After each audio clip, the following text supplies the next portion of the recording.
Are you interested in hearing more about what it takes to be a chief resident? And what about the transition from medical school into residency? Our chiefs have some insight for you there as well.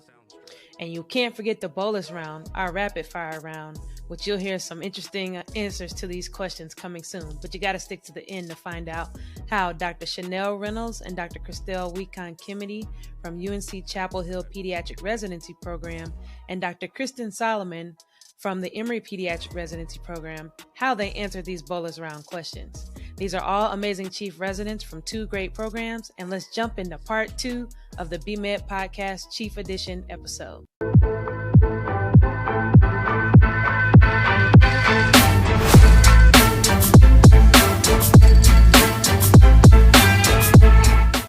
Kind of shifting gears here, I would love to ask, rank lists are being submitted very soon. Match day is coming up. I know you all are probably knee deep in, your chiefly responsibilities. So before I ask about if you have advice for this time, I would first like to kind of hear what has been your experience as a chief and, what qualities did you bring and maybe what surprised you about this year? Chief year has been good. It's been busy. And I think that's something that surprised me. I knew it was going to be busy. Like, it's a lot to be, a leader in a program. Both of us, all 3 of us are at programs that are, larger in size. So we kind of knew it was going to be busy, but I think how busy behind the scenes was what surprised me the most. The thing that I went into chief year, I really wanted to make change in our program, which I feel like I've been able to do. And then also I have an interest in like academic leadership later on, and I wanted to kind of get that experience, which I feel like I really have gotten that experience. And I also feel like I'm a natural problem solver, and you solve problems from the moment you wake up to the moment you go to sleep. So I think I knew there was going to be a lot of problem solving, and that was exciting to me to be able to like naturally kind of solve problems and fix things. But I will say it was a lot more problem solving on a daily basis than I even could have expected. But I've enjoyed it, and I think I've gotten out of the year so far what I was hoping for. So mm-hmm. She hit the nail on the head with that one. It is definitely a lot busier than I thought. I don't know what I thought chiefs were doing in their office, but right. I don't know that I really knew what I was signing up for. But I mean, I would do it 100.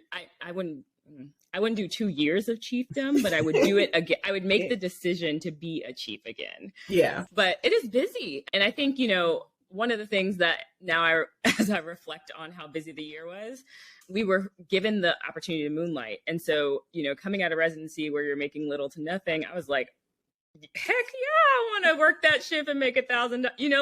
It was, there was no question about it. So every time there was an opportunity, I'm like, sign me up, sign me up, sign me up. I'm like, I'm used to working resident hours. Like I could work, just sign me up. But I think in hindsight now, I didn't realize how much I probably needed to take a break between like ending residency and then kind of progressing into chiefdom. So I think I started out tired and then it just kept going. Like it just keeps going. You apply for fellowship and then you take your boards and then it's recruitment season and then it just keeps going and going and going. So I think that is kind of like, in a nutshell, what has surprised me the most.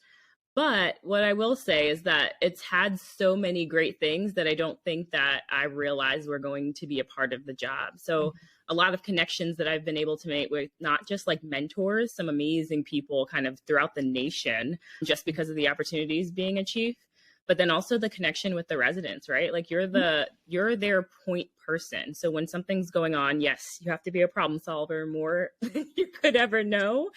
But when they're going through a really tough time and they trust you enough to like come and have that very vulnerable and open conversation with you, I think that in itself speaks volumes because, I don't know, to me, trust is such, it holds a strong magnitude. So like to say that you truly trust someone to the point where you can open up, that says a lot because it takes a lot to get there. And so even just being in that position to like serve as the mentor, but also that person that they can come to and connect with, that has been amazing. But I think my favorite part of all has just been the colleagues that I work with every day. They make the job fun. We have lots of laughs and jokes. Yes, lots of jokes. We have a whole wall almost of jokes that just every day. And they've really made, despite it being a lot of work, they've really made the job a lot of fun. Mm-hmm. I second everything both Shenell and Kristen said.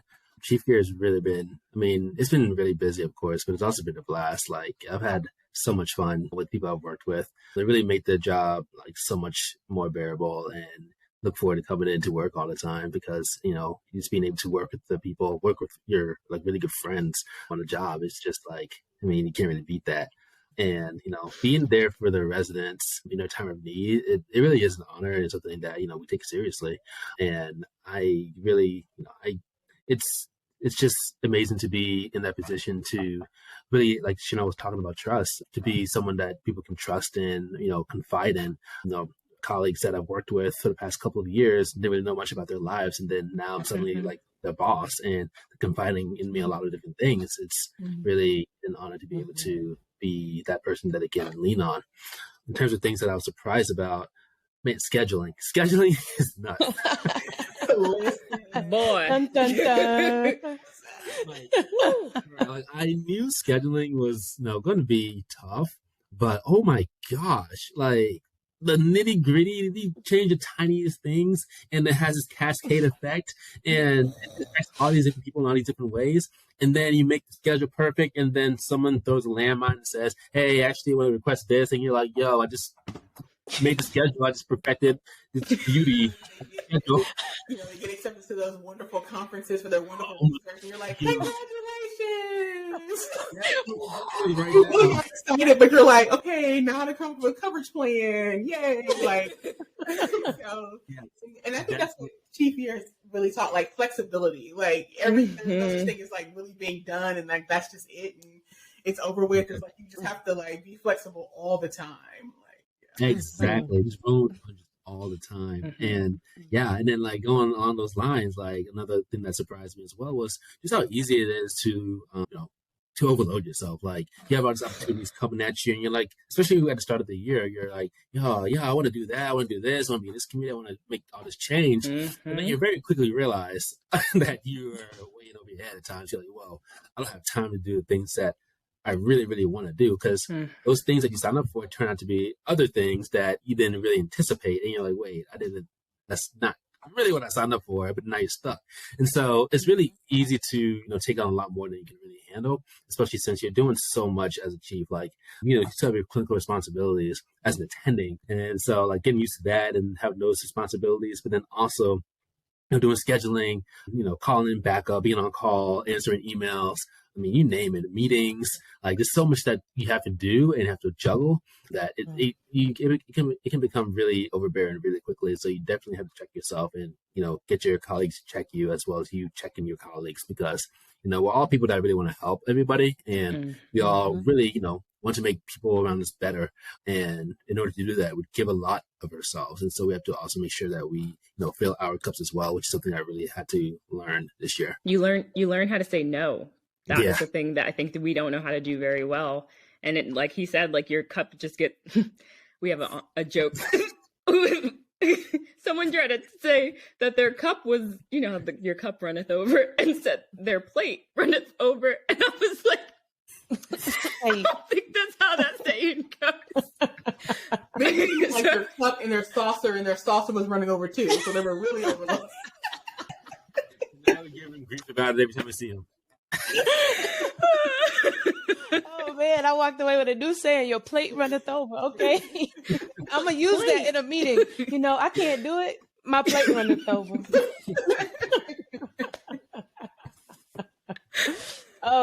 But you guys are so, I hear you say, each of you, adaptability, flexibility, problem solving, the ability to compromise in a sense of like, what can I handle? And if I can't handle this, it's a no.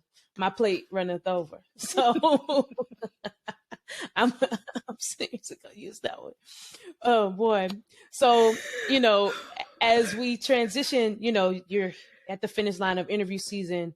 What advice would you give to that fourth year who is probably literally like losing sleep over their rank list and worried about the match process, because, it's not to be taken lightly. It's such a serious, it's serious to transition to your next steps. And what would you say to them, and, thinking back on how you manage that time for yourselves? I would say trust your gut is kind of, how I would sum it up. I think it's good. You should have your pros and cons. Like if location is important, or you don't want to be in a big city, or weather is a thing, like obviously go through your pros and cons, because you want to make sure when you wake up in the morning, if it's blizzarding outside and you don't want to go to work, just know that you chose to live in the blizzard. So, make sure you're weighing the pros and cons of that.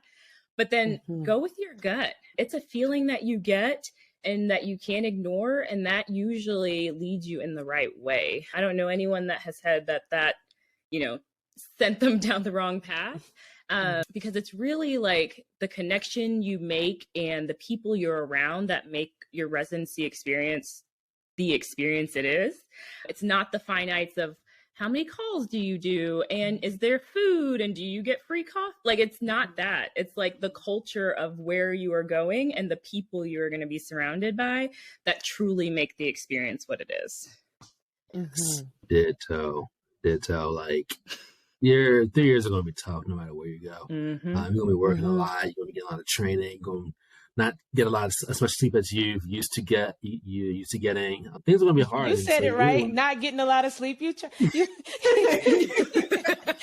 make it nice. No, you're not going to sleep. You're trying to cover it up. You're not really sleeping much. And, what really matters is the people that you're working with. I mean, like, that can make or break your experience easily. And it's, especially in this virtual setting, like, it's hard to really get that. It's harder to get that than it was back before the pandemic, where you could go and kind of really be in the institution, be around the people that you'll be working with.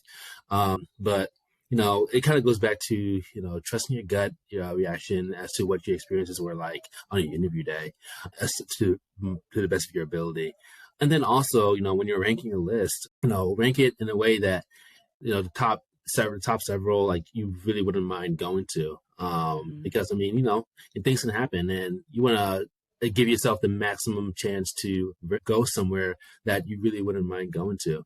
And if you get your top pick, that's fantastic. If not, that's fine. Like, you're still going to match at a really great institution, and you may really honestly be surprised at just how amazing that institution is. And you look back and be like, wow, I can't believe I didn't rank that first or whatnot. Like, I love it here. And so, really, you make your experience what it is. Like, you're gonna, the energy and attitude you bring to your experience, regardless of where you go, is what you're going to get out of it.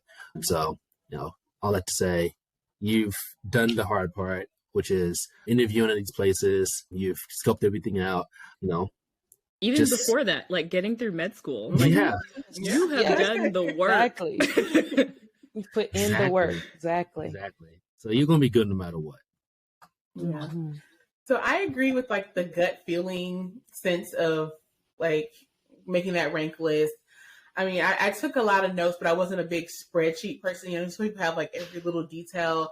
And it was really funny because after I matched and I was doing my first set of interviews as a resident on the other side, and applicants were asking us all these very detailed questions that I remember asking or caring about or looking at, like, the blogs about. And we had to look at each other to try to remember, like, some of the information. I was like, that's how not important it is on the other side. Like, I was like, I don't even remember what we're doing for that.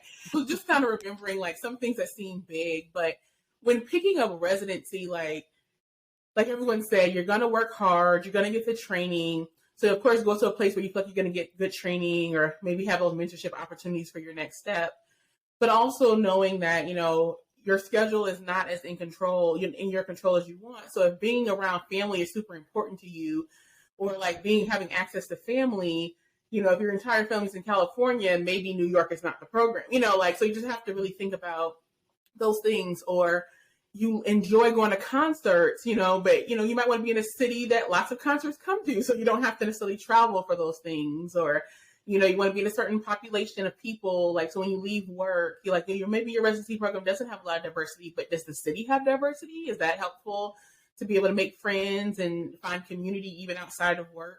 So those kind of things, I think, are the things that at the end of the day, what really makes your experience, and again, like also the people that you're working with every day in your program as well, really make your experience. But I know everyone has their own list of things that are important. And that's why it's kind of hard when you look at these blog pages where everyone has like ranked and you realize like a program that's your number one is somebody's like last program. And it's like, what? And it's like, because what they're looking for and what they're valuing as things to rank are completely different. So try not to compare your list to other people's lists. Like, you know, discuss it with your family, discuss it, you know, people who are like your key stakeholder, like people who really know you and know what you really like and want, and then kind of make a decision from there. But, you know, I don't know anybody who's really regretted their decision or where they ended up in residency. Like, that's not something you hear on the other side. So it'll work out. It'll be fine. I know, like, people said that to me, but I didn't believe it. So I was on the other side, but you will be fine. Oh, you said it. Ultimately, those questions that you thought were so important that you were like, I got to ask these questions. And then you realize that that did not mean not one thing because you don't even remember the answer to it. Exactly. So true. And ultimately you will be fine. I love that. Mm-hmm. So we'll wrap by saying, well, not wrap, but what is next for you all? You know, what do you hope to get out of your fellowship? And ultimately, when you think about your careers, what do you hope to give back into medicine? Yeah, I feel like I've answered this question 1,000 times in my fellowship interviews. But well, you're helping somebody else get ready for their fellowship interview. Exactly. So, you know, as a pediatric nephrologist, I really, really want to help positively impact like health disparities, really try to get those and really shine a light on, you know, the various populations who aren't getting this equitable care or who are kind of being overseen, like, for example, the sickle cell population. Kids with sickle cell, as we all know, grow up to become adults with sickle cell nephropathy. And so trying to find ways to help screen for that, either screen or try to like help mitigate, like try to, you know, mitigate the effects of sickle cell on the kidneys as a kid. I'm just trying to find ways to do that. And so kind of like thinking along the health equity lens and also a policy lens as well, and trying to marry those fields together in order to really impact change on not only a patient level, but also on a population level. So I really want to be, you know, advocating on both community level, local level, as well as, you know, hopefully the national, and if like God lets me, international level. You know, I just really want to be able to, you know, trying to put a voice out there for the people who don't really have much of a voice.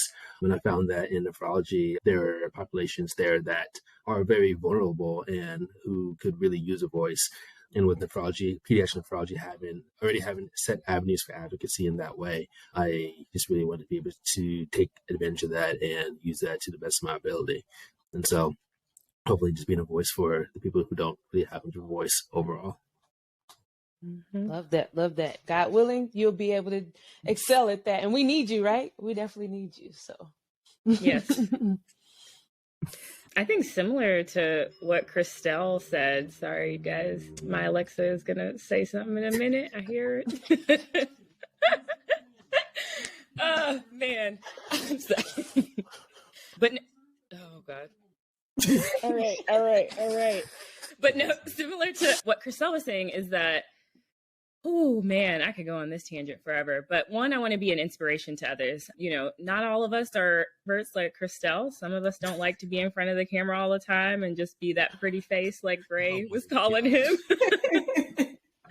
But I want to be able to like still kind of put myself out there so that people who maybe aren't extroverted, maybe are more introverted, but still have the same passions and desires and questions and need for mentorship can have someone to connect to, despite, you know, not wanting to just kind of be out there all the time. So that's one part. But then I think the other part, especially playing into the career choice, is there's been a lot of talk in the media of like the the mothers mortality rate when it comes to Black women who are pregnant and have children. But I don't think there's been a lot highlighting kind of the infant mortality rate as well, especially in the NICU. And it is abysmal. Like when you see the numbers and the morbidity and mortality for infants who have the same conditions, born at the same weeks, and it's just literally their race that differentiates them and how likely they are to die or have some type of morbidity is significant. But I think outside of that, what is even more distressing is that there is a significant difference between like if your provider who's giving your care, if they are also Black, you are like 5 times as likely to survive and have better outcomes solely based on the race of the doctor taking care of you. So much more in kind of that infant neonatal population than mothers. Like they did the same study with the Black mothers, and the outcomes weren't as significantly different between the provider who was taking care of them, but with infants it was. And that obviously, you know, touches my heart, right? Like as the preemie, the ex-preemie, you know, like my outcome, could have changed. So I ultimately want to allow people who started off like me, right? Black female and Black male, whatever it may be, who started off with a rough go, premature, but then still have that opportunity to progress, right? Like just because you were born a little early doesn't mean that you're going to not amount to anything or fail or whatever it may be. But I want to be able to give them that opportunity to highlight why there is this big discrepancy in the outcomes just based on race alone. And I think for me, where I see myself or where I want to go in the future, kind of similar to how you both said, like health equity is, you know, even inside of GI. So as you see, the theme is in every field. You know, we need to do more on health equity. I think it's particularly, especially in GI, in these conversations, when you think of a lot of the chronic illness in the pathology in GI and like what the face of those illnesses don't necessarily look like us per se, but we know we have these conditions, but people aren't talking about them, and we're not a part of the research studies, and we're not necessarily the focus on some of the research. So kind of really pulling that to the forefront. And I do think, you know, I think it does matter when, you know, your doctor is a Black physician talking to you about research or studies and, you know, different medications and trials and things like that. We know there's historical distrust a part of the medical system. So I think, you know, having, you know, me to have that conversation with you is a little bit different than maybe another physician having that conversation. So I think it's very important from that aspect. Like I talked about earlier, very interested in having like leadership inside of the medical community from an academic setting. So I can see myself being a program director, again, continuing to recruit and like retain, you know, underrepresented in medicine physicians to continue to change the face of medicine. So those like my big kind of focus as well. And then also just bringing more DEI education into the space. I think in our residency program, we have done like awesome work to really, you know, shape residents. But once you get to the fellowship level, oftentimes you don't see as much of that happening. And I feel like even as a fellow, I anticipate bringing a lot of my curriculum development skills to the fellowship program and really making an impact there. So. Yes. Kudos to that. So thank you all. I mean, you know, I'm just excited, right? I feel the same way. That's why I do what I do. That's why the Black Med Connect podcast exists. I feel like I'm going to need to get each of you back on one day to do a Where Are They Now episode and to see the impact you've made on the world. And so we're going to do what's called our Bolus Round. And our bolus round, for those who don't know what a bolus is when we give a rapid push of fluids in an emergency situation. So it's quick, it's a lot of fluids. We're trying to help save a life or increase the blood volume for some reason, or someone's really sick. So it's rapid fire. So we'll do this round robin style, and I'm going to ask some questions. And let's maybe, who wants to go first? We'll go ahead and pick first, second, third.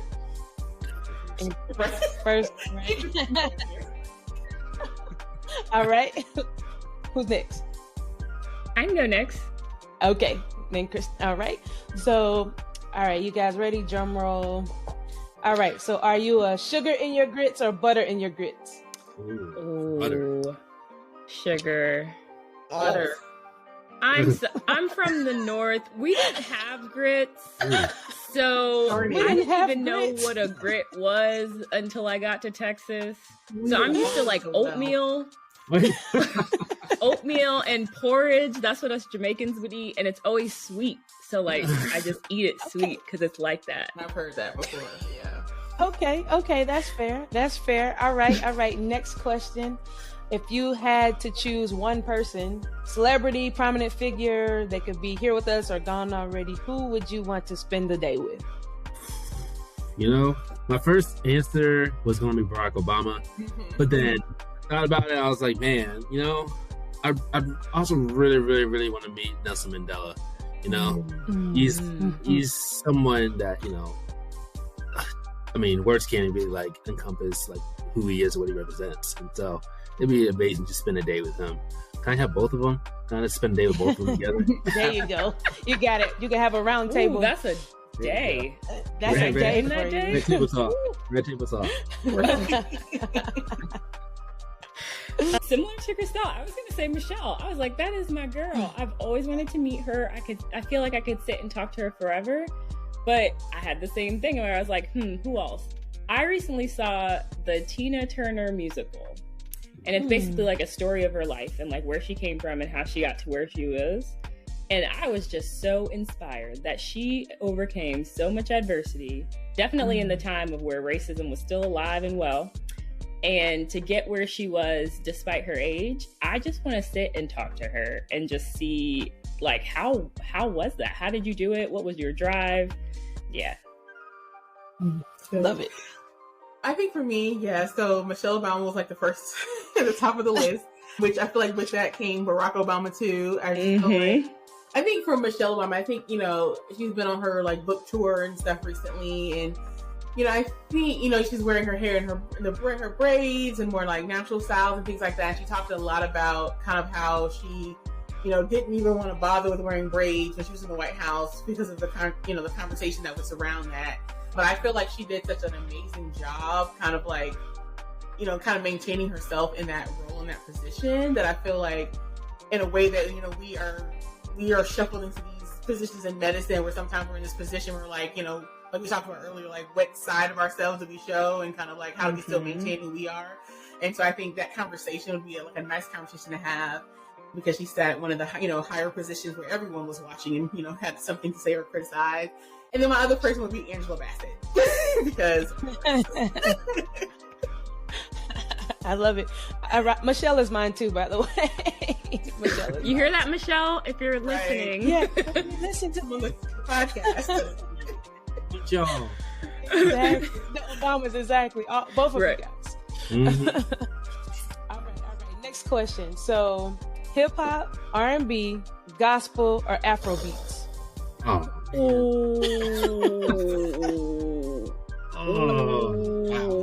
Only one. Only one. Dang, you know, hip hop brought me to music. That was my music. So I gotta go with hip hop. But I love them all. But hip hop, I have to hip hop. Oh, that is a hard choice. Hard. I need a genre that mixes all of them, like a good throwback playlist that just got mixed in there. You need a good Spotify playlist. I think similar to Christel, I was gonna say hip hop because I mean that is just the classic. That's what connects a lot of people to music. But I think I would say R&B. There's some real good R&B slow jams that are just. Sometimes you're like, was I singing this at like a real young age? At 5? Did I know what I was saying? Yeah, exactly. Yeah, I'm gonna go with R&B as well. Like I said, I really like hip hop. You know, gospel music always a good like uplifting. But R&B, I feel like it's like I feel like you can be moved in a similar way with the like the rhythms of R&B. So yeah, I think it's R&B. Yeah, this ain't a fair question, Jasmine. I was playing Afrobeats yesterday in clinic. I know, exactly. We were just listening to Afrobeats. Oh, I love it. Oh, really? I love it. I love when I'm in clinic with you guys too. Yes. And so, all right. So last but not least, we'll do a rep your organization kind of question. So whatever organization, any shout out you want to do to any organization. For sure. So I'm a Nuke, Kappa Alpha Psi. I also, what do you think you're here, Shenell? Ask him to shimmy, y'all. Can you see the video? Yeah, you got to give me a shimmy before you leave for Atlanta now. Hilarious. And I also have a blog, Black Man MD. You can find it at blackmanmd.com. I've been keeping up with it ever since my first year in med school back in 2015. So almost 7 years now. So we're doing that. And then we have our Desire to Inspire scholarship on the blog where we give minority high school students money to help transition into college and beyond. And so that's what I'm a rep. Love it. Blackmanmd.com. Blackmanmd, yep. All his slight flex. I got a scholarship and a website and a blog, right, like, and I'm a mini celebrity. I know. I'm sitting here like, ooh. Even though I do read his blog all the time, and it is great. Yes, it's fantastic. Appreciate you, Kristen. Oh man, yes, that's love. And we'll be giving to your scholarship. Yeah. Oh, thank you, Jasmine. Shout out. I'll let you go, Kristen, because I don't know if I can follow that. Well, I will start by saying I'm a member of Delta Sigma Theta Sorority Incorporated. Oh.